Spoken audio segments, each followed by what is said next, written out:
Vous connaîtrez la vérité, et la vérité vous affranchira, et si donc le Fils vous affranchit, vous serez réellement libre.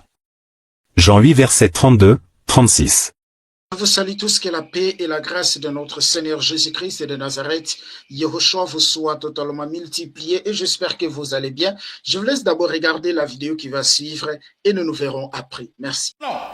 Pour revenir sur les actes, pour qu'on reste sur les Écritures, afin que vous ne vous embrouillez pas à aller à gauche, à droite, comme mon cher ami Placide a su dire, non, Yeshua dit, j'ai le pouvoir de pardonner les péchés. Mais quand il dit j'ai le pouvoir de pardonner les péchés, et vous dites que non, c'est Dieu seul qui a ce pouvoir-là, alors comme Yeshua pardonne le péché, donc il est Dieu. Donc on fait des conclusions hâtives, des conclusions erronées qui n'ont pas de base scripturelle. Mais allez lire Yeshua, il dit tout pouvoir m'a été donné.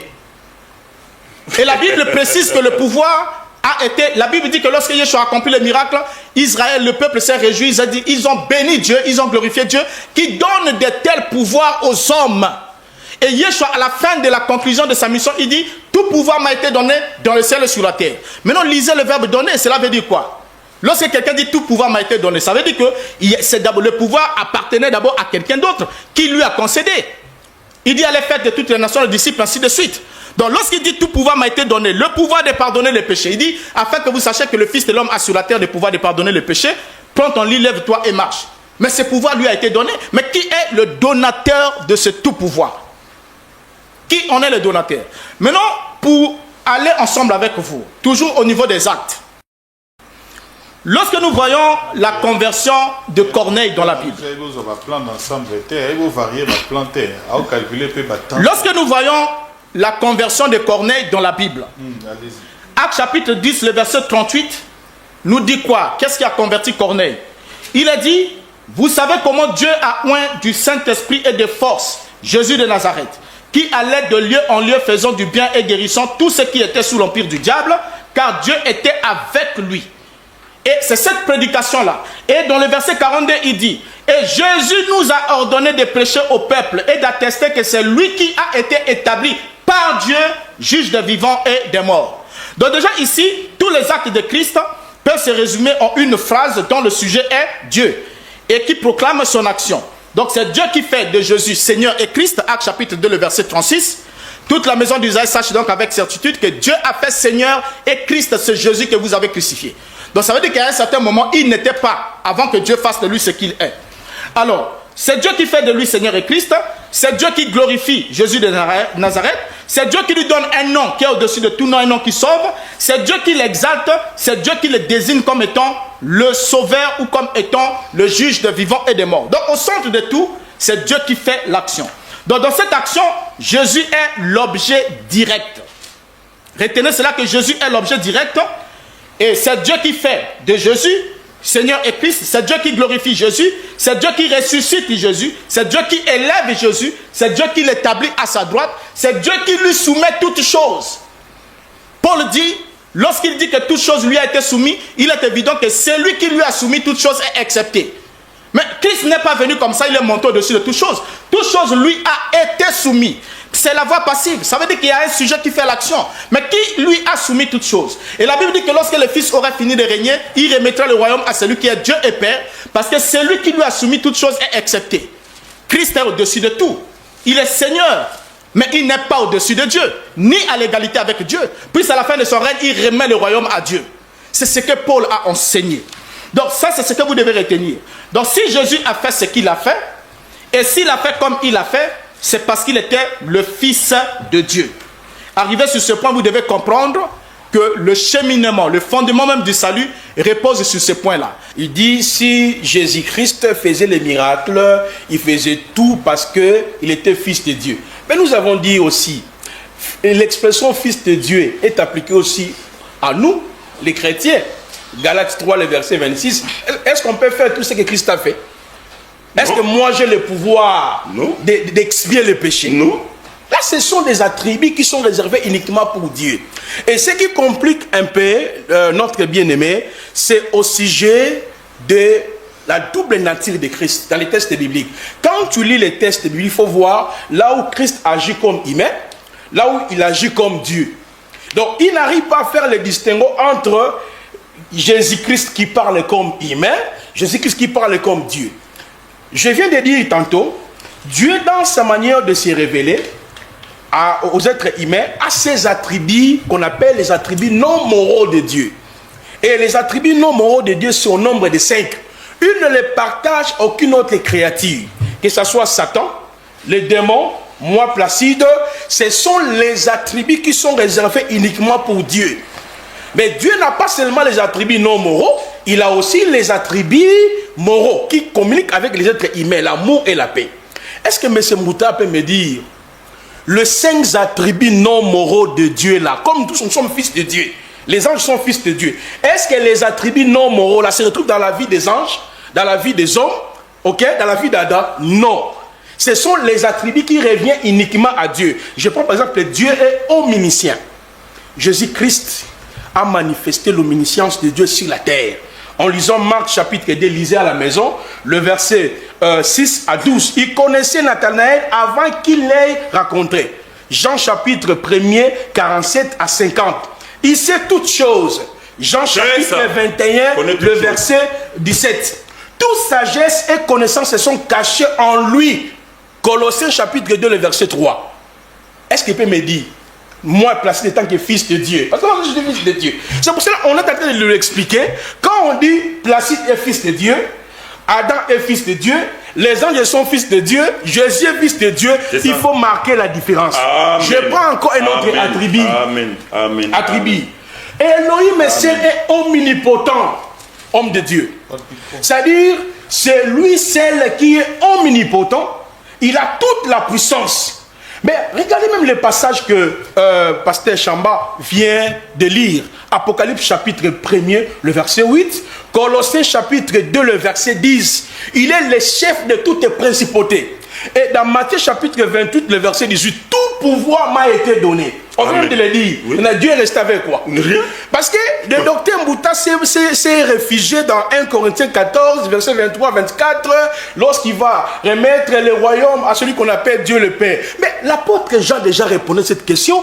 Parce que quand le Fils remettra le royaume à celui qui est le Dieu Père, c'est qui va régner. D'après le texte là. C'est Dieu, le Père qui va régner, non? Mais qui règne dans la prophétie biblique? Ce n'est pas Jésus. Apocalypse chapitre 11, 13, 16. C'est lui qui règne. Clair. Parce que celui qui règne, c'est celui qui a été percé. C'est ça. C'est celui qui règne, c'est celui qui vient pour sauver Israël. Je donne 2 passages. Zacharie chapitre 12, le verset 1 à 10. C'est lui-là qui doit régner. Zacharie chapitre 14, verset 1 à 9. C'est lui-là qui doit régner.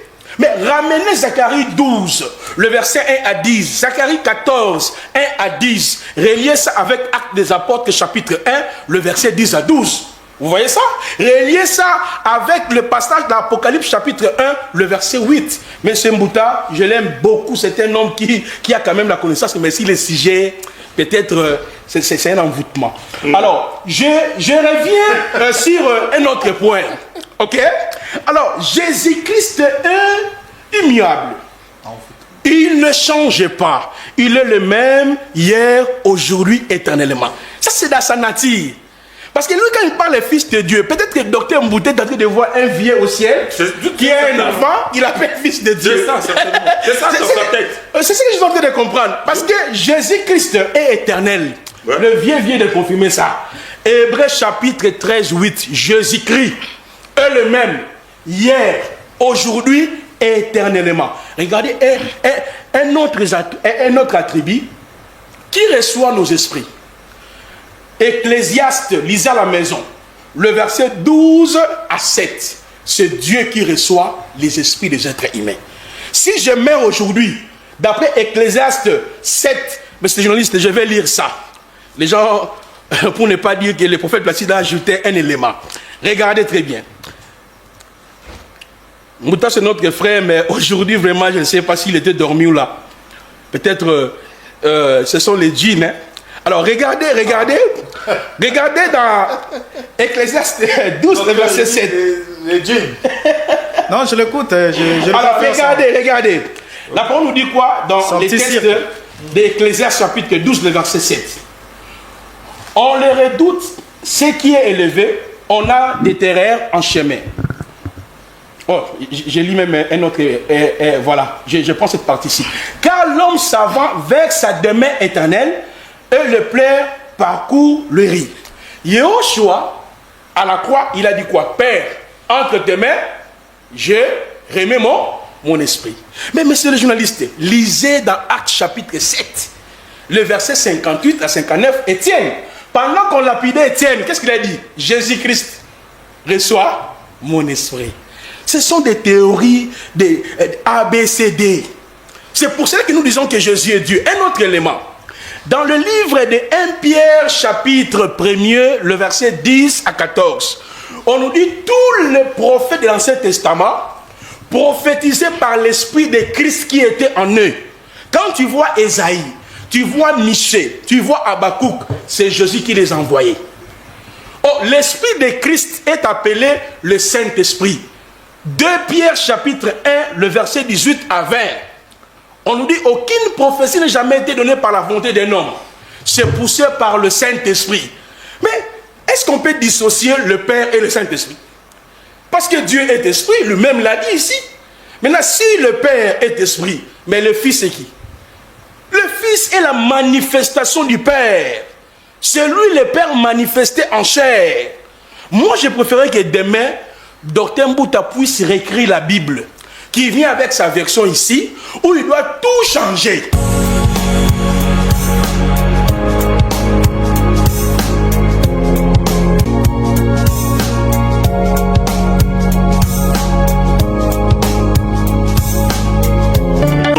Qui laisse les orphelins? N'est-ce pas le Père? Donc quand Jésus-Christ dit ici à ses apôtres, je ne vous laisserai pas orphelins, mais c'est lui leur Père, c'est lui le Père créateur, c'est lui le Père éternel. Ce n'est pas encore fait 10 minutes. Je veux maintenant parler des actes. 10 minutes, je pense. Non, pas 10 minutes. Non, je n'ai pas fait 10 minutes. Bon, maintenant je vais parler des œuvres de Yeshua à Mashiach, comme étant Elohim lui-même. Nous sommes dans Ésaïe 35, à partir du verset 3. La Bible dit: fortifie les mains languissantes et affermissez les genoux qui chancellent. Dites à ceux qui ont le cœur troublé, prenez courage, ne craignez point. Voici votre Dieu, Elohim, le Créateur. La vengeance viendra et la rétribution de Dieu. Il viendra lui-même et vous sauvera. Quand il va venir, la Bible dit, alors s'ouvriront les yeux des aveugles, s'ouvriront les oreilles des sourds.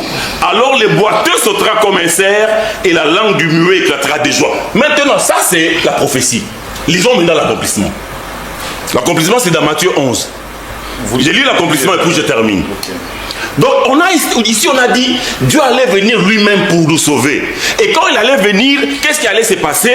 Alors les yeux des aveugles allaient s'ouvrir, les oreilles des sourds allaient s'ouvrir, les boiteux allaient marcher. Maintenant ça c'est la prophétie. L'accomplissement c'est dans Matthieu 11. Matthieu 11, Jean-Baptiste est dans sa prison. Matthieu 11, 2. Jean ayant entendu parler dans sa prison des œuvres du Christ, lui fit dire par ses disciples, es-tu celui qui doit venir ou devons-nous en attendre un autre?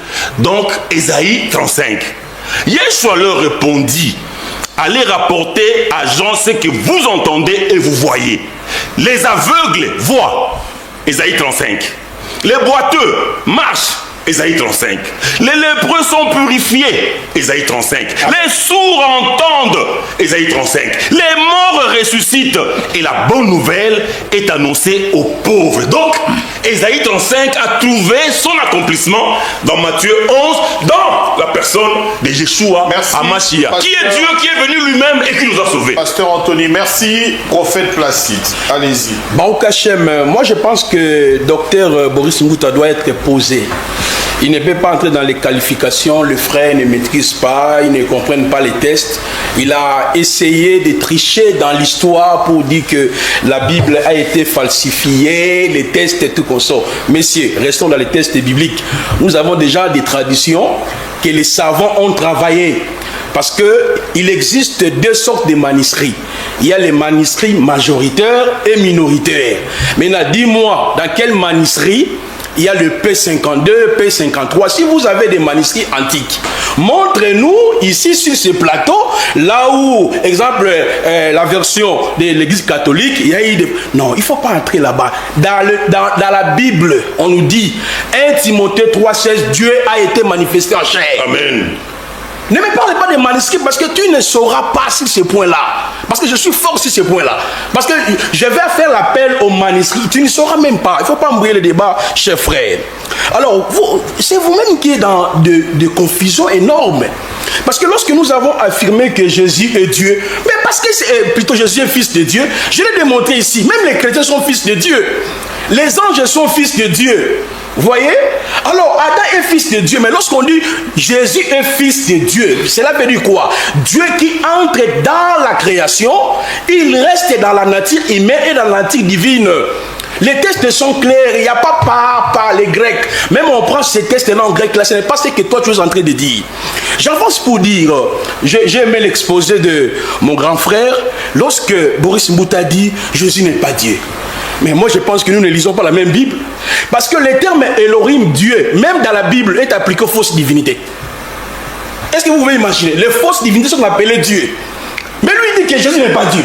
Même Satan est appelé Dieu. Les êtres célestes sont appelés Dieu.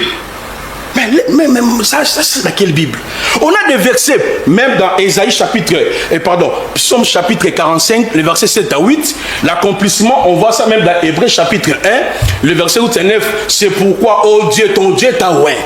Donc si tu dis que Jésus n'est pas Dieu, même un enfant de l'école ne peut pas dire ça, un lecteur de la parole ne peut pas dire ça. Satan est Dieu, les fausses divinités sont de Dieu. J'ai beaucoup de passages même à présenter. Même le veau d'or que Aaron avait fabriqué, quand tu lis les textes en hébreu, c'est Dieu.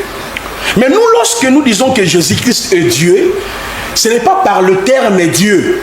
Nous sommes dans la chaîne de la révélation de Elohim du Vétéran testamentaire.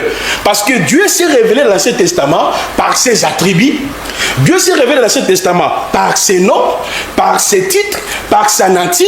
Et lorsque vous prenez les étapes par lesquelles que Dieu s'est révélé, on voit exactement l'accomplissement en Jésus-Christ. C'est pour ça que nous disons qu'il est Dieu de l'Ancien Testament. Amen. Parce que Dieu s'est révélé dans le récit prophétique.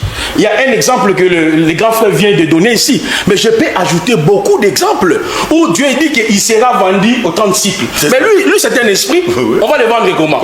Où Dieu dit qu'il sera percé. Oui. On va le percer comment? On a tant de récits prophétiques à examiner que nous allons aller doucement. Mais je reviens sur un autre point. Il a dit, il y a une distinction entre le Père et le Fils. Bon, je ne sais pas s'il voulait parler de quoi. Il dit, après il a dit ensuite, le Fils n'est pas le Père. Mais ça sont des théories, des témoins de Jéhovah, les théories qui n'ont rien à voir avec les textes bibliques. Je vous donne un exemple. Nous sommes dans le livre de Jean chapitre 16, le verset 7. Yoshua dit qu'ils enverront le consolateur. Lui dit, c'est lui qui va envoyer le consolateur. Mais dans Jean chapitre 14, le verset 26, il dit que c'est le Père qui enverra le consolateur. Lorsqu'on parle même du terme Père, est-ce que cela veut dire un vieux avec les barbes comme moi, il est assis quelque part? Non! Malachie 2, 10 nous dit, le Père veut dire le créateur de toutes choses. Maintenant, dans la Bible, il y a combien de créateurs? Il y a un seul créateur. Je l'ai démontré ici dans Hébreux chapitre 1, le verset 1 à 3, Colossiens chapitre 1er, le verset 15, 16, 17, 18, on nous dit les choses visibles, invisibles ont été créées par son moyen, par lui ont été créées. Mais qui est cet homme-là? Il est la manifestation de Dieu en chair. Donc, je peux même avancer pour attester que Jésus-Christ est lui-même le Père. Jean chapitre 6, le verset 44. Le Père seul peut attirer les hommes vers Elohim. Jean 6, le verset 44. Mais dans Jean chapitre 12, le verset 32, cependant, Yoshua dit qu'il attirait tous les hommes. C'est en ce moment nous disons que c'est lui, Elohim, du Vétéran testamentaire. À travers ses actes, il est en train de manifester. Parce que Dieu est tellement transcendant. Dieu est grand. Mais Dieu, il s'est révélé en nous progressivement à travers les textes bibliques. Je peux avancer. Dans l'écriture de Jean, chapitre 16, le verset 23, c'est le Père qui répond aux prières. Jean chapitre 16, le verset 23. Mais monsieur Roland, lisons Jean chapitre 14, verset 14. Qui répond à la prière? Tout ce que vous demandez, je le ferai. Il est le Père veut dire il est le créateur. Il n'y a pas de créateur, il n'y a pas trois créateurs. Ce sont des théories des adventistes, des témoins de Jéhovah. En fait, on a déjà traité ces théories depuis longtemps. Il n'y a rien de nouveau ici. Alors, on avance, monsieur le journaliste. Un autre élément ici. Lorsque nous prenons Éphésiens 5, le verset 26, on nous dit que c'est Jésus-Christ qui nous sanctifie, ou qui nous a sanctifiés. Mais lisez Jude, Jude n'a pas de chapitre. On nous dit que c'est le Père qui nous a sanctifiés. Vous voyez? Donc on voit les actes du Père dans le Fils. Donc lorsqu'on parle du Père, on voit sa nature invisible, les créateurs. Quand on parle du Fils, on voit sa nature humaine. Visible. Amen. Visible. C'est pour cela que Colossiens nous dit, il est Elohim visible. Amen. Parce que si lui, il doit rester sur l'expression Fils de Dieu. Maintenant, Fils de l'homme, il va expliquer ça comment? Parce que même dans l'expression Fils de l'homme, on va voir que dans l'Ancien Testament, c'est Dieu seul qui a le pouvoir de pardonner les péchés. Personne n'avait ce pouvoir de pardonner les péchés. Mais Jésus, qui est un fils de l'homme, il a dit à ces paralytiques, tes péchés te sont pardonnés.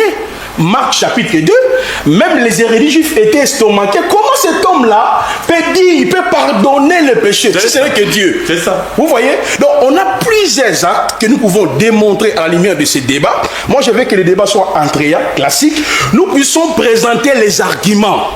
Donc quand on dit que la Bible a été falsifiée, démontrez-nous quand et comment. Les manuscrits ont été altérés, par qui et comment.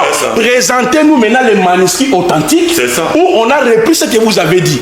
Mais c'est seulement juste un discours, ça c'est pour berner les gens, pour que les gens entrent dans votre logique. Parce qu'un chrétien qui est enraciné dans la parole, il sait que Jésus est fils de Dieu, il est le fils de l'homme, il est Dieu manifesté en chair, il est le Dieu créateur, et son existence ne commence pas par Marie. Imaginez dans Jean chapitre 3, le verset 13, qu'est-ce qu'il a dit? Il dit, personne n'est monté au ciel, parce que le ciel ou le ciel, c'est le trône de Dieu. Matthieu 5, le verset 34. Il dit, si ce n'est celui qui est descendu du ciel, le Fils de l'homme sur la terre. Son existence n'a pas commencé d'abord à Yerushalayim. Dans Mission, on nous dit, ses origines remontent jusqu'au temps ancien. Depuis le jour de l'éternité. Merci. Merci beaucoup. On va évoluer. Docteur, ils vous ont donné de réponses par rapport à vos préoccupations. Ils ont dit que, selon vous, comme vous avez dit, Jésus a été créé. Ils ont démontré que ses origines remontent de l'éternité. Il n'a pas été créé. Quand on parle de Fils de Dieu, ils l'ont exprimé. Et il est allé même plus loin dans les actes de pardonner le péché et certains éléments qu'ils ont cités. Votre réaction, docteur Boris Mbota? Bien, je crois que nous sommes en train d'assister juste, comme je l'ai dit au début, je l'ai dit qu'il fallait circoncire les débats parce que là, quand on jette les choses pêle-mêle, au fait, on fait des déclarations au sujet des écritures bibliques, mais les choses qu'on déclare, c'est exactement ce que disent les textes dont ils sont en train de citer.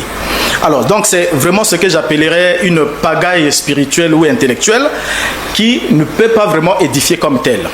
Déjà, lorsque j'essaie de commencer avec mon cher ami Anthony, lorsqu'il nous commence, il nous dit, Romains chapitre 9, le verset 5, Paul est en train de dire que Jésus-Christ est Dieu.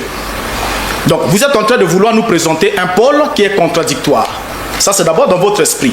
Vous voulez nous présenter un Paul qui est contradictoire, un Paul qui nous dit dans Éphésiens chapitre 1er, le verset 3, « Béni soit Dieu, le Père de notre Seigneur Jésus-Christ ». Un Paul qui présente Dieu comme étant le Père et le Seigneur de Jésus-Christ. Un Paul qui nous dit dans 1 Corinthiens chapitre 15, qu'une fois que le Seigneur Jésus-Christ aura régné et aura soumis tous les ennemis sous ses pieds, lui-même remettra le royaume à celui qui est Dieu et Père, et il sera aussi lui soumis à celui qui est Dieu et Père au-dessus de tout. Donc vous voulez nous emmener à croire que Paul était dans la confusion et que dans ce verset-ci, Paul est en train de confondre l'identité du Fils avec celui de Dieu lui-même. Alors que Paul a enseigné que Dieu est le chef de Christ, tout comme Christ est le chef de tout homme et l'homme est le chef de la femme. Maintenant, le verset que vous avez lu, quand je vous dis que vous devez prendre le temps de lire, vous dites, oh voilà, il a dit, la Bible est falsifiée. Déjà ici, mon cher ami Placide, je n'ai pas affirmé ici que la Bible a été falsifiée. Mais j'ai dit, il y a des versets qui ont été retouchés touché. Et si vous voulez qu'on revienne au prochain débat, nous prenons les versets qui ont été en quelque sorte falsifiés, nous emmenons les textes authentiques grecs et nous emmenons à partir de quel moment il y a eu telle expression et quelles sont les discussions, les débats qui ont été faits par des érudits avant que vous et moi nous tenons ici. Donc si vous ne prenez pas le temps de chercher et de lire pour apprendre, ça c'est votre problème. Donc n'attribuez pas cette faiblesse-là à tout le monde. Déjà ici, lorsque vous prenez Romains 9:5, je lis ici la traduction Oltamar, traduite en 1874. Écoutez ce que le verset dit. Il dit: à qui appartiennent les patriarches et desquels est ici le Messie, du moins dans la chair, que celui qui gouverne toutes choses, Dieu en soit béni éternellement. Amen. Vous voyez ici? Donc quand vous lisez cette lecture avec la lecture récente de Louis II qui est venu en 1910 ici, vous vous rendez compte qu'il y a un problème. Le problème c'est lequel? C'est que là, dans cette version que vous avez lue ici, il y a eu un tripatouillage. Maintenant, si vous voulez qu'on revienne, on reviendra. Je vous ai lu ici la version qui était antérieure à celle que vous venez de lire ici. Donc vous comprenez que si, à l'époque où cette version était l'unique version dans le monde, tous ceux qui sont morts, les chrétiens qui sont morts avec cette foi, cette conviction de la lecture que je viens de faire ici. Donc selon vous, ils sont tous perdus parce que la vraie version, il fallait lire celle-ci. Alors qu'en introduction du livre de Romains, Paul dit bien que Jésus-Christ a été déclaré Fils de Dieu par la puissance de l'Esprit au travers de sa résurrection par donc les morts. Romains chapitre 1er, le verset 3. Donc quand vous allez lire le chapitre 5 là-bas, vous voulez nous dire que Paul était en contradiction avec ce qu'il a dit au premier chapitre. Alors que dans l'introduction de chaque épître, Paul présente toujours Dieu distinct de Christ. Alors, donc, je voudrais faire une intervention pour que vous cerniez également leurs pensées, parce que lorsqu'ils ont défini le terme Fils de Dieu, ils ont parlé en termes de Dieu également. Hein? Oui. Ils ont dit que c'était vraiment Dieu manifesté et ils ont donné quelques explications. Non, mais c'est faux. Je voulais que vous... Oui, je viens dans ce... Je les rejoins sur ce point-là. Réflexion. Sur cette réflexion-là, Dieu, le Fils de Dieu, le Fils de Dieu est distinct de Dieu qui est son Père. Parce que quand on dit Fils, c'est celui qui est issu d'eux. Donc le Fils c'est toujours quelque chose qui a eu une existence, qui a eu le début d'une existence. Maintenant, quand déjà mon cher ami ici nous dit, il nous lit Michée chapitre 5, le verset 1er, celui dont les origines remontent au temps les plus anciens, au jour de l'éternité. Mais pourtant, c'est en français, c'est même lui qui a lu ce verset. Il a bien dit les origines. Donc cela veut dire que l'enfant qui est né à Bethléem avait des origines. Mais qu'est-ce que signifie le mot origine? L'origine signifie le commencement, le début. Donc ça veut dire que cet être-là qui est né à Bethléem a eu un commencement. Donc il y a eu un moment, mais il a eu des origines. On montre à quel moment remontent ses origines. Que ses origines ne remontent pas au jour de sa naissance, mais au temps le plus ancien, au jour de l'éternité. Maintenant, votre problème à vous, c'est que vous ne savez pas faire la distinction entre le commencement de ce qu'on appelle le temps, à quel moment est-ce que le temps a commencé et à quel moment nous sommes dans l'éternité. Notons ensemble avec moi que d'abord, le temps c'est juste une brèche. Si vous ne l'avez jamais compris, le temps c'est une brèche, mais tout est éternel. Parce que d'éternité en éternité, Dieu est Dieu. Lorsque la Bible nous dit que c'est celui qui, dont les origines remontent au temps le plus ancien. Le mot origine est là, ouvrez votre dictionnaire, vous êtes un enseignant, vous êtes quelqu'un qui a appris, un intellectuel. Vous savez que l'origine c'est le commencement. Ça veut dire que cet être avait une origine. Donc si cet être avait une origine, ça veut dire qu'il y a eu un moment où cet être n'existait pas et il y a eu un moment où il est venu à l'existence. Parce qu'il y a les origines. Et c'est un mot français, il est très facile à comprendre. Donc, lorsque nous continuons ici, je vous entends lire Ésaïe chapitre 35 pour dire, voilà, la vengeance vient, ainsi de suite. Mais lorsque Yeshua est arrivé, Yeshua n'est pas venu apporter une vengeance. Lorsqu'on parle de la vengeance, on parle d'autre chose. Lisez la parabole de vigneron homicide dans Matthieu chapitre 21. Où Yeshua parle du fait qu'on a tué tous les serviteurs et on tue le fils. Et ensuite il dit, quand le maître de la vigne viendra, qui est le père, que fera-t-il? Il fera périr misérablement les misérables. Alors, dans le verset que vous venez de lire ici, vous parlez de la vengeance, alors que Yeshua, quand il est venu, il n'est pas venu venger qui que ce soit, mais il est venu apporter l'année de grâce. Lisez Ésaïe chapitre 61. Alors ça, vous devez vous instruire là-dessus. Maintenant, pour revenir sur les actes, pour qu'on reste sur les Écritures, afin que vous ne vous embrouillez pas à aller à gauche, à droite, comme mon cher ami Placide a su dire, non, Yeshua dit, j'ai le pouvoir de pardonner le péché. Mais quand il dit, j'ai le pouvoir de pardonner le péché, et vous dites que non, c'est Dieu celui qui a ce pouvoir-là, alors comme Yeshua pardonne le péché, donc il est Dieu. Donc on fait des conclusions hâtives, des conclusions erronées qui n'ont pas de base scripturelle. Mais allez lire Yeshua, il dit, tout pouvoir m'a été donné. Et la Bible précise que le pouvoir a été... La Bible dit que lorsque Yeshua a accompli le miracle, Israël, le peuple s'est réjoui. Ils ont dit, ils ont béni Dieu, ils ont glorifié Dieu, qui donne de tels pouvoirs aux hommes. Et Yeshua, à la fin de la conclusion de sa mission, il dit, tout pouvoir m'a été donné dans le ciel et sur la terre. Maintenant, lisez le verbe donner, cela veut dire quoi? Lorsque quelqu'un dit tout pouvoir m'a été donné, ça veut dire que le pouvoir appartenait d'abord à quelqu'un d'autre qui lui a concédé. Il dit, allez faire de toutes les nations les disciples, ainsi de suite. Donc lorsqu'il dit tout pouvoir m'a été donné, le pouvoir de pardonner les péchés, il dit, afin que vous sachiez que le Fils de l'homme a sur la terre le pouvoir de pardonner les péchés, prends ton lit, lève-toi et marche. Mais ce pouvoir lui a été donné. Mais qui est le donateur de ce tout pouvoir? Qui en est le donateur? Maintenant, pour aller ensemble avec vous, toujours au niveau des actes, lorsque nous voyons la conversion de Corneille dans la Bible, lorsque nous voyons la conversion de Corneille dans la Bible, Actes chapitre 10, le verset 38, nous dit quoi? Qu'est-ce qui a converti Corneille? Il a dit, vous savez comment Dieu a oint du Saint-Esprit et de force Jésus de Nazareth, qui allait de lieu en lieu faisant du bien et guérissant tous ceux qui étaient sous l'empire du diable, car Dieu était avec lui. Et c'est cette prédication-là. Et dans le verset 42, il dit, et Jésus nous a ordonné de prêcher au peuple et d'attester que c'est lui qui a été établi par Dieu, juge des vivants et des morts. Donc déjà ici, tous les actes de Christ peuvent se résumer en une phrase dont le sujet est Dieu et qui proclame son action. Donc c'est Dieu qui fait de Jésus Seigneur et Christ, Actes chapitre 2, le verset 36. Toute la maison d'Israël sache donc avec certitude que Dieu a fait Seigneur et Christ, c'est Jésus que vous avez crucifié. Donc ça veut dire qu'à un certain moment, il n'était pas, avant que Dieu fasse de lui ce qu'il est.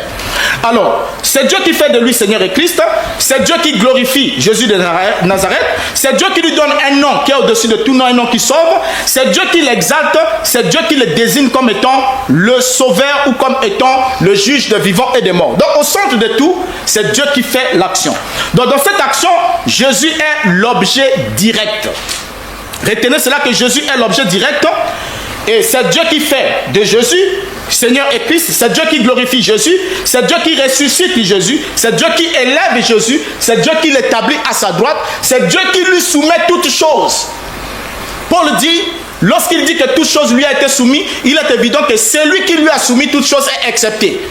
Mais Christ n'est pas venu comme ça, il est monté au-dessus de toutes choses. Toute chose lui a été soumise. C'est la voie passive. Ça veut dire qu'il y a un sujet qui fait l'action. Mais qui lui a soumis toutes choses? Et la Bible dit que lorsque le Fils aurait fini de régner, il remettra le royaume à celui qui est Dieu et Père, parce que celui qui lui a soumis toutes choses est accepté. Christ est au-dessus de tout. Il est Seigneur, mais il n'est pas au-dessus de Dieu, ni à l'égalité avec Dieu. Puis à la fin de son règne, il remet le royaume à Dieu. C'est ce que Paul a enseigné. Donc ça, c'est ce que vous devez retenir. Donc si Jésus a fait ce qu'il a fait, et s'il a fait comme il a fait, c'est parce qu'il était le Fils de Dieu. Arrivé sur ce point, vous devez comprendre que le cheminement, le fondement même du salut repose sur ce point-là.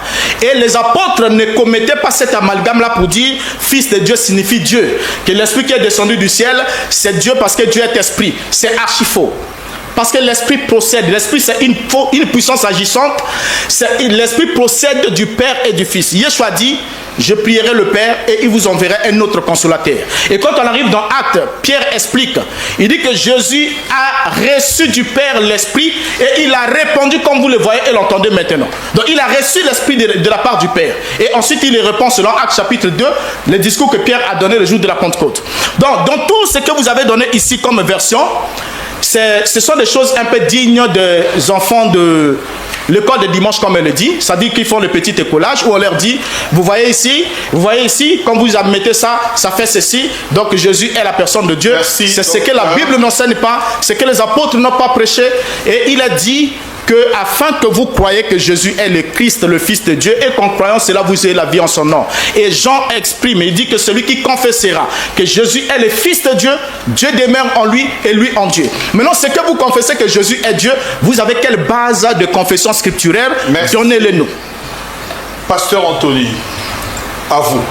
Non, mais il est en train de réciter, suivi, hein? Il est en train de réciter des passages bibliques sans en avoir la révélation. C'est la révélation qui lui fait défaut. Voilà. C'est vrai ça. C'est un récitateur. Okay. C'est un récitateur sans révélation. Lui dit que vous êtes de l'école des dimanches. Les enfants, vous... Mais je vais lui prouver que je ne suis pas de l'école de dimanche. Je ne suis pas un enfant. Ok. Il cite par exemple, il dit, Jésus-Christ a dit, tout pouvoir m'a été donné. Qui est le donateur? Très bien. Mais les donateurs, après qu'il ait donné tout pouvoir, qu'est-ce qu'il lui reste? Tu peux répondre. Quand les donateurs ont pris tout pouvoir à remis à Jésus-Christ, lui-même il restait quoi? Rien. Donc, il n'existe même pas. Le donateur n'existe même plus. Donc, parce qu'il a pris tout pouvoir, tout. Il n'a pas dit, j'ai donné une grande partie du pouvoir. Non. Le donateur a dit tout. Il a pris tout pouvoir. Il a donné à Jésus-Christ. Lui-même le donateur. Voilà. Quand nous lisons dans Apocalypse 5, vous allez voir que les donateurs n'existent même pas. Auquel tu fais allusion. Apocalypse 5. Ici, c'est l'apôtre Yohanan, Jean. Apocalypse 5, 1. Puis je vis dans la main droite de celui qui était assis sur le trône un livre écrit en dedans et en dehors, scellé de 7 sceaux. Et j'ai vu un ange puissant qui criait d'une voix forte, qui est digne d'ouvrir le livre et d'en rompre les sceaux. Écoutez, verset 3. Et personne dans le ciel, ni sur la terre, ne peut ouvrir le livre ni de le regarder. On dit personne au ciel. Où étaient les donateurs? Où étaient les pères? Ce sont des questions auxquelles vous devez répondre. Hein? Prenez votre stylo et notez. Ce sont des questions, vous devez répondre. On dit, et personne dans le ciel, ni sur la terre, ne peut ouvrir le livre ni le regarder. Et j'ai pleuré beaucoup de ce que personne ne peut trouver digne d'ouvrir le livre ni de le regarder. Personne. Même pas Dieu le Père. L'écriture est là. Vous allez me montrer, vous allez me dire où était Dieu le Père quand Jean a regardé, il a vu personne. On dit bien personne. Mais regardez. Et l'un des vieillards me dit, ne pleure point. Voici le lion de la tribu de Juda. Alléluia. Les lions de la tribu de Juda. Les rejetons de Daoud a vaincu pour ouvrir le livre et d'en rompre les 7 sceaux. Yes. Voilà. C'est lui qui est digne. C'est celui-là que nous devons adorer. Depuis le 24 de Veillard, que les vivants l'adorent. Parce que oui. C'est magnifique. Parce qu'au ciel, il n'y avait personne. Personne. Maintenant, j'en arrive avec vous dans Michée 5. Où vous déployez beaucoup d'énergie, beaucoup de force pour parler des origines de Yeshua. Mais on dit ceci. Celui dont l'origine remonte aux temps anciens, au jour de l'éternité. Mais c'est-à-dire qu'il est éternel. Oh. Le jour de l'éternité veut dire quoi? Selon les Français que tu as, les bons Français que tu parles là. Le jour de l'éternité veut dire quoi? Expliquez aux téléspectateurs. Expliquez-nous, les jours de l'éternité veut dire quoi? Ça veut dire quoi? Le mot éternel, ça veut dire ni commencement. Le mot ni fin. éternel, c'est ce qui a ni commencement ni fin. Mais on dit maintenant l'origine de Yeshua, Voilà. c'est celle-là. Ni commencement, ni fin. Alléluia. C'est le jour de l'éternité. C'est écrit dans votre Bible. Mais vous voulez discuter sur les évidences. On dit dont les origines remontent aux temps anciens. Maintenant on dit pour te bloquer. Pour te bloquer toi. On dit au jour de l'éternité. Il est éternel. Ses origines remontent à l'éternité. Donc, quelque chose qui est éternel, lorsqu'on peut créer, on peut le créer. Yeshua, l'écriture dit, que je lise pour Le avoir... docteur a dit, il a été créé, il est venu le ventre de Marie. Qui ça? C'est ça, docteur, n'est-ce pas? Oui, il a dit ça. Non. Mais pourquoi Yeshua n'appelait pas Myriam, maman ou mère? Pourquoi est-ce qu'il peut répondre? Pourquoi Yeshua n'appelait pas Myriam, maman ou mère? Myriam n'avait rien à voir avec Yeshua. Myriam n'avait rien donné. Tout ce que Yeshua avait est venu du ciel. L'ovule, tout, créé depuis le ciel, on a seulement injecté dans les ventres de Myriam. À telle enseigne que le Seigneur l'appelait toujours femme. Qu'y a-t-il entre toi et moi? Il n'avait aucune relation. C'est seulement pour que la prophétie s'accomplisse quand on a dit une vierge allait concevoir. C'était ça. Et on a choisi une vierge, Myriam. Mais il n'y avait aucune relation de fils et mère entre Yeshua et Myriam. Il ne l'a jamais appelée maman ni mère. C'était toujours femme. Femme. Hein? À la croix, il a dit à Yohanan, Jean, voici ta mère. Mère, voilà ton fils. Il n'avait jamais appelé Myriam maman. Et puis, la question qu'il faut lui poser, est-ce que lui sait pourquoi les Juifs ont tué le Seigneur, Yeshua? Il sait la raison, le mobile de la condamnation de Yeshua. Jean 10. Les Juifs lui ont dit ça ici, clairement. Pourquoi nous te lapidons? Pourquoi nous te tuons? Jean 10, 32. Yeshua leur dit, je vous ai fait voir plusieurs bonnes œuvres venant de mon Père, pour laquelle me lapidez-vous? Les Juifs lui répondirent, ce n'est pas pour une bonne œuvre que nous te lapidons, mais pour un blasphème. Et parce que toi, qui es un homme, tu t'es fait Elohim. Bon, pour les Juifs, Renaud Boris Mbota, retenez ceci. Pour les Juifs, quand Jésus-Christ leur disait, je suis le Fils de Dieu, les Juifs comprenaient, il leur disait qu'il était Dieu, le Créateur. Voilà la raison qui a poussé les Juifs à les tuer. Nous qui t'avons vu naître, nous avons vu ici comment tu aidais Yosef à fabriquer les meubles. Maintenant là tu as 30 ans, tu commences à nous dire que tu es Ben Elohim. Pour les Juifs, hein, lui il avait donné le passage. Deutéronome 6, 4. Shema Israël, Yahweh Eloheinu, Yahweh Echad. Écoute Israël, le Seigneur notre Dieu, le Seigneur est un. Maintenant on voit un jeune homme à 30 ans qui commence à leur dire, là-bas en Israël, moi je suis Ben Elohim. Je suis le fils de ce Dieu-là que vous connaissez. Celui qui est un là. Moi je suis son fils. Pour un juif. Mais vous dites que vous êtes Dieu, vous êtes Elohim. C'est un blasphème. Voilà pourquoi ils l'ont tué. Pourquoi ils l'ont tué? Parce qu'ils ont été aveuglés. Ils ont été aveuglés. Il va donner des passages. Le même juif, quand il va aller chez eux, ils vont lui dire, ah, mais qui t'ont percé? Où est-ce que tu as eu ces marques-là? Il va leur dire, je les ai reçues dans la maison de ceux qui m'aiment. Apocalypse 1. Je vais chuter dans 1 Jean 5, 20. Apocalypse 1, verset 7. Ah, mais ce sujet est magnifique, hein? Amen. Lui, c'est un récitateur, sans révélation. Voici, verset 7. Voici, il vient avec les nuées, et tout œil les verra, même ceux qui l'ont percé. Et toutes les tribus de la terre se lamenteront à cause de lui. Oui, amen. Je suis l'alpha et l'oméga. Il a dit, ce sont les attributs de Dieu. Je suis le commencement. On ne peut pas avoir deux commencements et des derniers. Je suis l'alpha et l'oméga. Dit le Seigneur Dieu, c'est lui qui est, et qui était, et qui vient. Le Tout-Puissant. Or, qui vient? Qui vient? Nous attendons la venue de qui? Du Dieu le Père? Est-ce que nous attendons la venue du Dieu le Père ou la venue de Jésus-Christ? Donc, c'est lui qui vient là. C'est Yeshua HaMashiach. C'est lui qui est le Dieu Tout-Puissant. Maintenant, j'allais terminer dans 1 Jean 5, 20 pour lui clouer le bec définitivement. 1 Jean 5, 20. Je vais lire dans la version du Semeur. Parce que là-bas, c'est très très bien rendu. 1 Jean 5, 20. Je peux déjà d'emblée vous le dire comme ça. Paraphraser, on connaît le verset. Paraphraser. Nous savons que le Fils de Dieu est venu. Oui. Et qui nous a donné de l'intelligence pour connaître le véritable Dieu. Oui. Et nous sommes dans le véritable. En son Fils, j'y suis.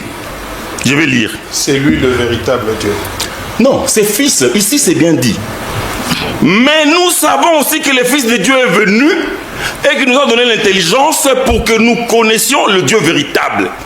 Ainsi, nous appartenons au Dieu véritable par notre union à son Fils Jésus-Christ. Ce Fils est lui-même le Dieu véritable et la vie éternelle. Alléluia. Donc si toi tu ne comprends pas ça, c'est que Dieu ne t'a pas donné l'intelligence. Tu es perdu. Prophète Placide, on vous prend rapidement et puis on va... Très bien. En fait, Dr Mbouta dit Mbota, il dit si Jésus-Christ faisait les miracles, il faisait tout parce que il était fils de Dieu. Mais nous avons dit aussi, l'expression fils de Dieu est appliquée aussi à nous, les chrétiens. Galates 3, le verset 26. Est-ce qu'on peut faire tout ce que Christ a fait? Est-ce que moi j'ai le pouvoir d'expier le péché? Non. Là, ce sont des attributs qui sont réservés uniquement pour Dieu. Et ce qui complique un peu notre bien-aimé, c'est au sujet de la double nature de Christ dans les textes bibliques. Quand tu lis les textes bibliques, il faut voir là où Christ agit comme humain, là où il agit comme Dieu. Donc, il n'arrive pas à faire le distinguo entre Jésus-Christ qui parle comme humain, Jésus-Christ qui parle comme Dieu. Je viens de dire tantôt, Dieu dans sa manière de se révéler aux êtres humains a ses attributs qu'on appelle les attributs non moraux de Dieu. Et les attributs non moraux de Dieu sont au nombre de 5. Il ne les partage aucune autre créature, que ce soit Satan, les démons, moi Placide, ce sont les attributs qui sont réservés uniquement pour Dieu. Mais Dieu n'a pas seulement les attributs non moraux, il a aussi les attributs moraux qui communiquent avec les êtres humains, l'amour et la paix. Est-ce que M. Mbouta peut me dire les 5 attributs non moraux de Dieu là, comme tous nous sommes fils de Dieu, les anges sont fils de Dieu, est-ce que les attributs non moraux là se retrouvent dans la vie des anges, dans la vie des hommes, dans la vie d'Adam? Non. Ce sont les attributs qui reviennent uniquement à Dieu. Je prends par exemple, Dieu est omniscient. Jésus-Christ a manifesté l'omniscience de Dieu sur la terre. En lisant Marc chapitre 2, lisez à la maison, le verset 6 à 12. Il connaissait Nathanaël avant qu'il l'ait rencontré. Jean chapitre 1er, 47 à 50. Il sait toutes choses. Jean chapitre 21, le verset 17. Toute sagesse et connaissance se sont cachées en lui. Colossiens chapitre 2, le verset 3. Est-ce qu'il peut me dire, moi placé en tant que fils de Dieu, parce que moi je suis fils de Dieu, c'est pour cela qu'on est en train de l'expliquer. Quand on dit Placide est fils de Dieu, Adam est fils de Dieu, les anges sont fils de Dieu, Jésus est fils de Dieu, il faut marquer la différence. Amen. Je prends encore un autre attribut. Amen. Amen. Attribut. Elohim est omnipotent, homme de Dieu. C'est-à-dire, c'est lui seul qui est omnipotent, il a toute la puissance. Mais regardez même le passage que Pasteur Chamba vient de lire. Apocalypse chapitre 1er, le verset 8. Colossiens chapitre 2, le verset 10. Il est le chef de toutes les principautés. Et dans Matthieu chapitre 28, le verset 18, tout pouvoir m'a été donné. On vient de le dire. Oui. Mais Dieu est resté avec quoi? Parce que le docteur Mbouta s'est réfugié dans 1 Corinthiens 14, verset 23-24, lorsqu'il va remettre le royaume à celui qu'on appelle Dieu le Père. Mais l'apôtre Jean déjà répondait à cette question. Parce que quand le Fils remettra le royaume à celui qui est le Dieu Père, c'est qui va régner. D'après les textes là.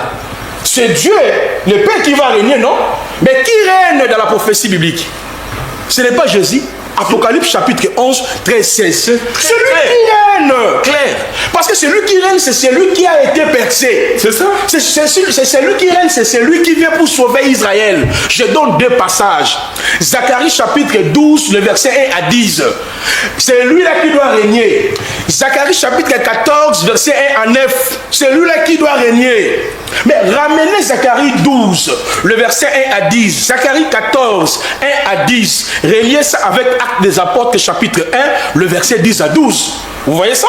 Reliez ça avec le passage d'Apocalypse, chapitre 1, le verset 8. Monsieur Mbouta, je l'aime beaucoup. C'est un homme qui a quand même la connaissance, mais si le sujet, peut-être, c'est un envoûtement.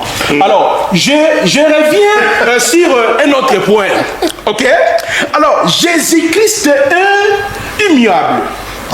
Il ne change pas. Il est le même hier, aujourd'hui, éternellement. Ça, c'est dans sa nature. Parce que lui, quand il parle des fils de Dieu, peut-être que le docteur Mbouté est en train de voir un vieux au ciel qui est un enfant, il appelle fils de Dieu. C'est ça, certainement. C'est ça, c'est ce que je suis en train de comprendre. Parce que Jésus-Christ est éternel. Ouais. Le vieux vient de confirmer ça. Hébreux chapitre 13, 8. Jésus-Christ est le même hier, aujourd'hui et éternellement. Regardez un autre attribut qui reçoit nos esprits. Ecclésiaste, lisez à la maison, le verset 12 à 7. C'est Dieu qui reçoit les esprits des êtres humains. Si je meurs aujourd'hui, d'après Ecclésiaste 7, monsieur le journaliste, je vais lire ça. Les gens, pour ne pas dire que le prophète Placide a ajouté un élément. Regardez très bien. Mouta, c'est notre frère, mais aujourd'hui, vraiment, je ne sais pas s'il était dormi ou là. Peut-être, ce sont les djinns. Hein? Alors, regardez dans Ecclésiaste 12, le verset 7. Les djinns. Non, je l'écoute. Alors, regardez. La parole nous dit quoi dans les textes d'Ecclésiaste chapitre 12, le verset 7. On les redoute, ce qui est élevé, on a des terreurs en chemin. Oh, je lis même un autre, voilà, je prends cette partie-ci. Car l'homme savant vers sa demeure éternelle et le plaire parcourt le riz. Yehoshua, à la croix, il a dit quoi? Père, entre tes mains, je remets mon esprit. Mais monsieur le journaliste, lisez dans Actes chapitre 7, le verset 58 à 59, Étienne, pendant qu'on lapidait Étienne, qu'est-ce qu'il a dit? Jésus-Christ reçoit mon esprit. Ce sont des théories, des ABCD. C'est pour cela que nous disons que Jésus est Dieu. Un autre élément.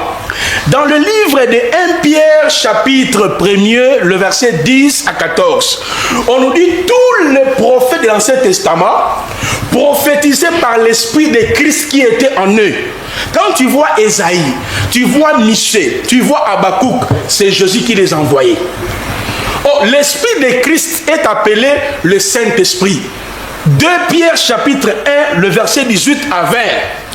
On nous dit aucune prophétie n'a jamais été donnée par la volonté d'un homme. C'est poussé par le Saint-Esprit. Mais est-ce qu'on peut dissocier le Père et le Saint-Esprit? Parce que Dieu est esprit, lui-même l'a dit ici.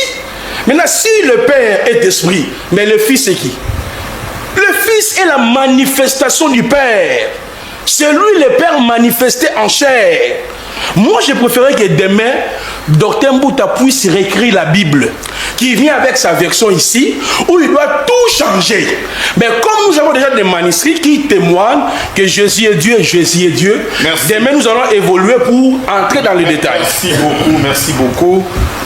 C'est la fin de la première partie. Je sais que le docteur veut repliquer, mais c'était le dernier tour de table. Vous reviendrez demain pour commencer cette étape-là, pour répliquer. Mais on vous donne, parce que vous étiez seul, on vous donne 1 minute pour conclure pour aujourd'hui.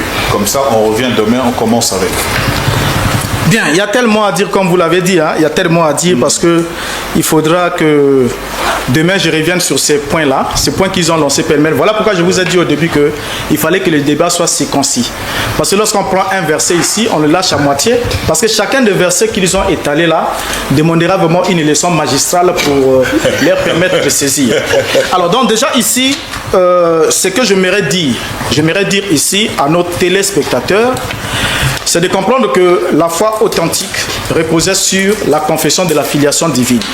Et pour les apôtres, Dieu est distinct de Yeshua, son fils.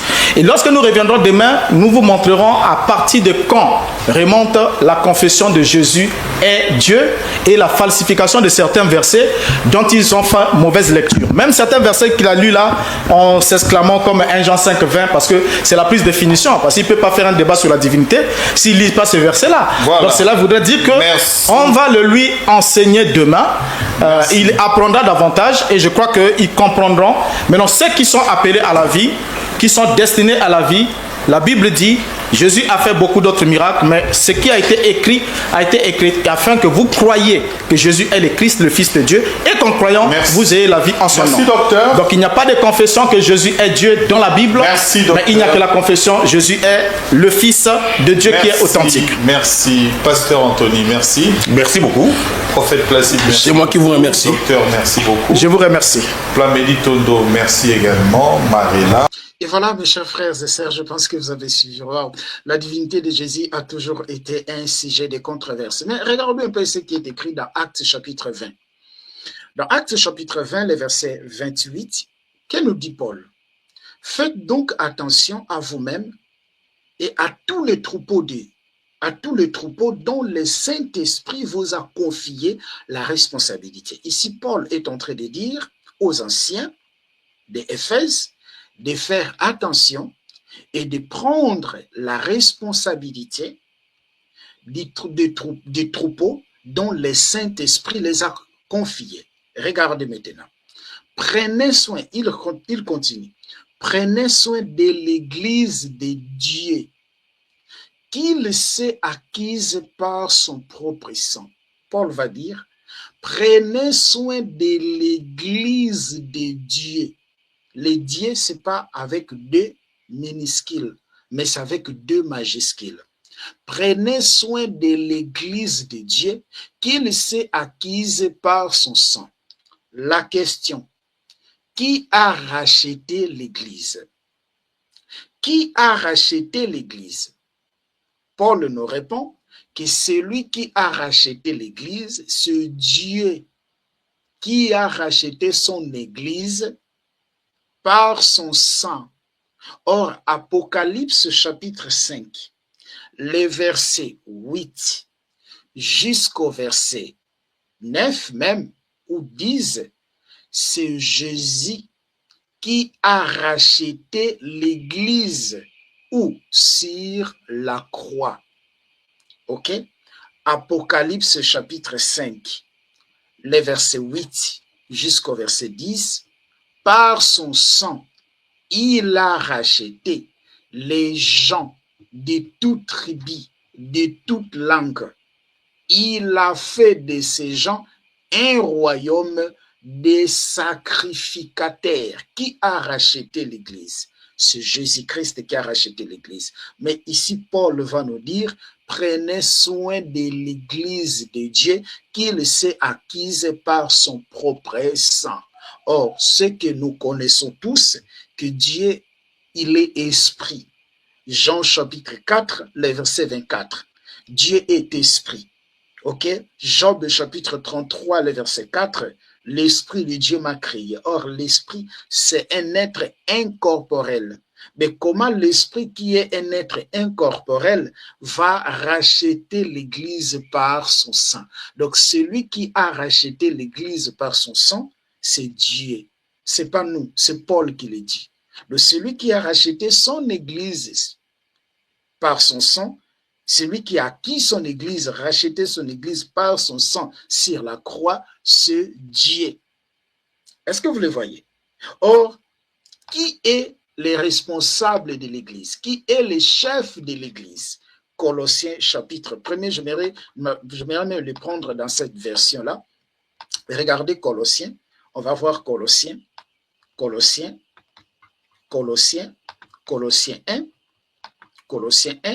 Je vais commencer même ma lecture à partir de son verset 13e. Regardez, je vais sélectionner d'abord le verset 13. Regardez. Il nous a délivrés de la puissance des ténèbres et nous a transportés dans le royaume de son Fils bien-aimé, en qui nous sommes rachetés, pardonnés de nos péchés. Regardez maintenant le verset 15. Je sélectionne le verset 15, même jusqu'au verset 21 ou verset 20 seulement. Regardez ce qui est écrit. Les fils est l'image du Dieu invisible, les premiers-nés de toute la création. En effet, c'est en lui que tout a été créé dans les cieux et sur la terre, les visibles et l'invisible, trône, souveraineté, domination, autorité, tout a été créé par lui et pour lui. Le verset 17, il existe avant toutes choses et tout subsiste en lui. Il est la tête du corps qui est l'Église. Il est le commencement, les premiers-nés d'entre les morts. On dit que Jésus, il est la tête du corps. Il est la tête du corps qui est son Église. Autrement dit, il est le chef de son Église. Vous savez, la Bible est remplie de métaphores. La Bible est remplie de métaphores, mes chers frères et sœurs. Mais il y a des versets clés qui démontrent clairement que Jésus-Christ est, c'est lui le Dieu véritable. Paul va dire que c'est Dieu qui a racheté son église par son sang. Mais en regardant, c'est Jésus qui a racheté son église par son sang. Est-ce que vous le voyez là? Il a existé avant toute chose. Il est l'image du Dieu invisible. Tout a été créé par lui et pour lui. Il existe avant toute chose et tout subsiste en lui. Il est la tête du corps. Qui est l'Église? Il est le commencement, les premiers d'entre les morts, afin d'être tous les premiers. En effet, Dieu a voulu, autrement dit, Dieu c'est l'esprit, c'est pas un être incorporel, Dieu c'est l'esprit, a voulu que toute sa plénitude habite en lui. En qui? En Jésus-Christ. Or, Christ, c'est le corps, la parole faite chair. La parole faite chair. Cette parole-là, c'était la parole de qui? Ou c'est la parole de qui? C'est la parole de Dieu. Raison par laquelle on dit, il est l'image du Dieu invisible. Et Paul a raison de dire dans Actes chapitre 20, le verset 28, que c'est Dieu qui a acquis son Église, qui a acquis l'Église par son propre sang ou sur la croix, mes chers frères et sœurs. Regardez ce qui est écrit dans Apocalypse chapitre 4, le verset 8. Je suis dans le livre d'Apocalypse, je vais prendre le verset chapitre 4, le verset 8. Regardons ce qui est écrit. Je vais chercher le verset 8. Regardez.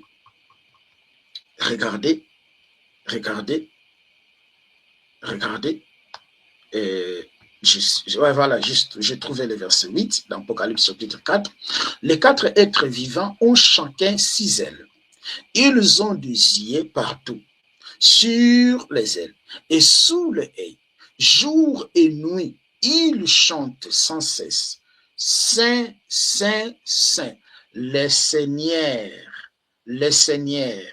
le Dieu Tout-Puissant, c'est lui qui est, et c'est lui qui est, c'est lui qui était, et c'est lui qui vient. Donc, on nous dit que les quatre êtres vivants, ils chantent, voilà, jour et nuit, à celui qui est assis sur le trône.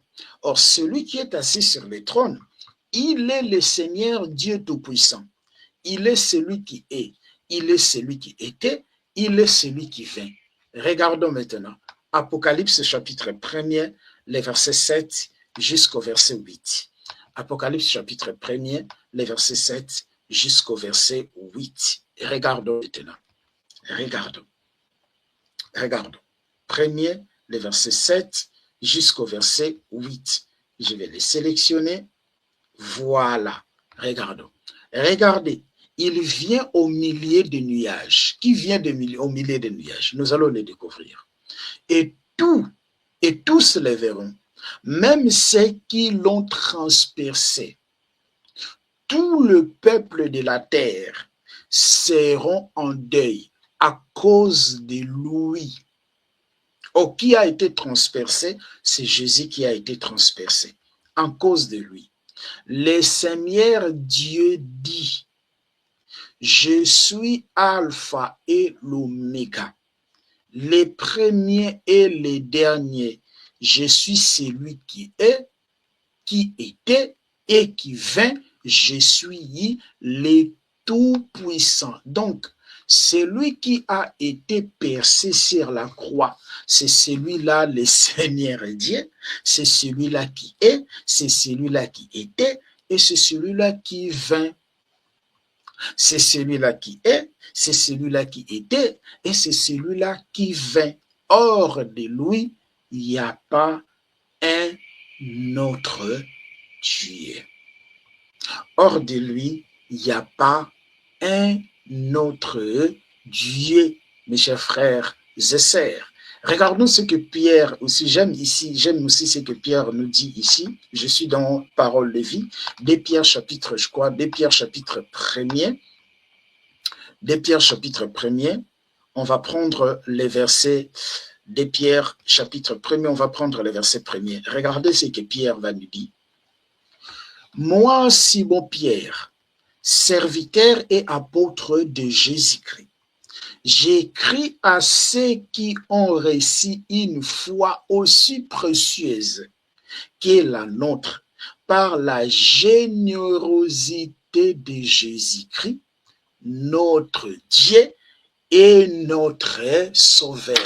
Waouh, j'aime ça. Est-ce que vous les voyez? Est-ce que vous les voyez?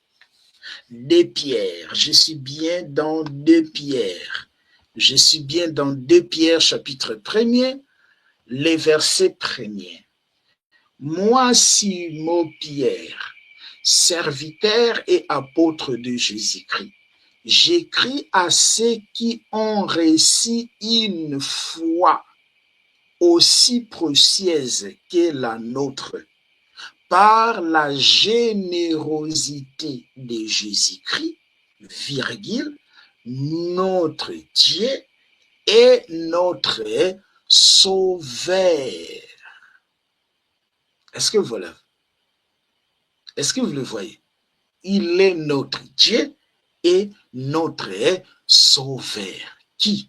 Jésus-Christ. Voilà, Jésus-Christ. C'est pour cela que j'ai toujours dit, les Écritures doivent être expliquées. Mais voilà, nous n'allons pas être longs. Sur la description, je veux vous laisser un lien de la playlist parce que nous sommes en train de faire un travail d'expliquer, d'examiner chaque verset que les gens prennent pour contester la divinité de Jésus. Par exemple, si Jésus est Dieu, pourquoi il priait? Si Jésus est Dieu, pourquoi il disait « Mon Père est plus grand que moi ?» Si Jésus est Dieu, pourquoi il disait « Je ne peux rien faire sans mon Père ?» Pourquoi Jésus est-il appelé Fils de Dieu? Pourquoi Jésus a-t-il appelé Fils de l'homme? Est-il appelé Fils de David? Est-il appelé Fils d'Abraham? En fait, tous ces versets-là, nous sommes en train d'examiner. Nous sommes déjà dans, on a fait déjà plus de 40 vidéos sur ce sujet. On traite chaque verset.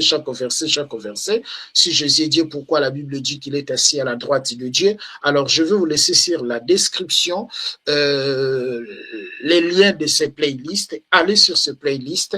Vous trouverez, tous les vidéos sont là et vous allez voilà, chercher c'est les sujets que vous voulez, les versets que vous voulez, en fait, qui nous semblent compliqués. Par exemple, si Jésus est Dieu, pourquoi Jésus priait? Vous allez regarder la vidéo. Si Jésus est Dieu, pourquoi il dit que je ne peux rien faire sans mon Père? Si Jésus est Dieu, pourquoi il est assis à la droite de Dieu? Si Jésus est Dieu, pourquoi Jean chapitre 16, le verset 3 dit Dieu a tant aimé le monde qu'il a donné son Fils unique, en fait quiconque croit ne périsse point, qu'il ait la vie éternelle. Donc tout est là. Allez, nous continuons, on n'a pas encore terminé. Nous continuons de prendre ces versets pour d'expliquer ces versets pour éclairer nos frères et sœurs. Merci beaucoup, que le Seigneur Jésus-Christ vous bénisse et soyez dans vos gardes et soyez abondamment bénis et veuillez partager à beaucoup plus de personnes. On se dit à la prochaine. Merci, soyez abondamment bénis. Merci. Likez la vidéo si elle vous plaît, et si vous êtes nouveau sur la chaîne, n'oubliez pas de vous abonner et d'activer la cloche de notification afin de ne rater aucune de nos vidéos.